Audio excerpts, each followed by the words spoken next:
আহলুল হাদিসের উৎপত্তি তৈরি কোত্থেকে হলো?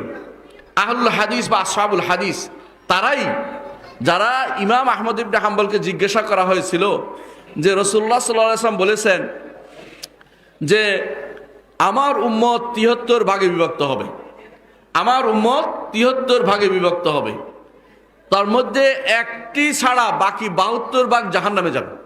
নাউযুবিল্লাহি মিন যালিক। একটি ছাড়া বাকি ৭২ ভাগ জাহান্নামে যাবে। তখন জিজ্ঞাসা করা হয়েছিল, ইয়া রাসূলুল্লাহ, আমাদেরকে জানিয়ে দিন ওই ফেরকাটি, যেই ফেরকাটি নাজাত পাবে, যেই ফেরকাটি সম্পর্কে আপনি এত সুন্দর প্রশংসা করলেন, যারা জাহান্নামে যাবে না, ওরা কারা? রাসূলুল্লাহ সাল্লাল্লাহু আলাইহি ওয়াসাল্লাম বলেছেন, মা আনা আলাইহি আল ইয়াউম আসহাবি, আজকের দিনে আমি যেটার উপর আছি এবং আমার সাহাবীরা যার উপর আছে সেটাই হচ্ছে, এটার উপরে যারা থাকবে তারাই হচ্ছে সেই নাজাত প্রাপ্ত দল।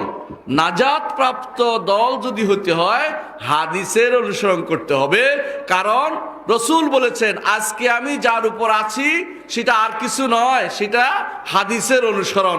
আজকে আমার সাহাবীরা যার উপর আছে এটা আর কিছু নয়, সেটা হচ্ছে সাহাবায়ে কেরামের আসারের অনুসরণ।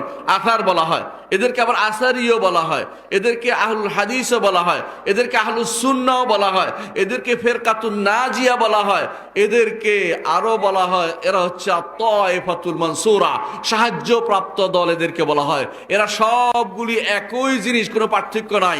শর্ত হচ্ছে একটাই, যে রাসূলুল্লাহ সাল্লাল্লাহু আলাইহি ওয়াসাল্লামের হাদিসের অনুসরণ করতে হবে। আরেকটি হাদিসে রাসূলুল্লাহ সাল্লাল্লাহু আলাইহি ওয়াসাল্লাম, এরবাদ ইবনে সারিয়া বর্ণিত হাদিসে রাসূলুল্লাহ সাল্লাল্লাহু আলাইহি ওয়াসাল্লাম তিনি একদিন লম্বা খুতবা দিলেন। তিনি বললেন যে আমার পরে তোমরা অনেক মতভেদ দেখতে পাবে, অনেক মতভেদ দেখতে পাবে। এই মতভেদ থেকে বাঁচার জন্য তোমাদের কিছু করণীয় আছে। সাহাবায়ে কেরাম বললেন যে ইয়া রাসূলুল্লাহ কোনটি? তখন রাসূলুল্লাহ সাল্লাল্লাহু আলাইহি ওয়াসাল্লাম তিনি জানিয়ে দিলেন যে আলাইকুম বিসুন্নতি ওয়া সুন্নাতাল খুলাফায়ে রাশিদিন আল মাহদিয়িন আদ্দু আলাইহা বিন নওয়াজিজ, তোমরা আমার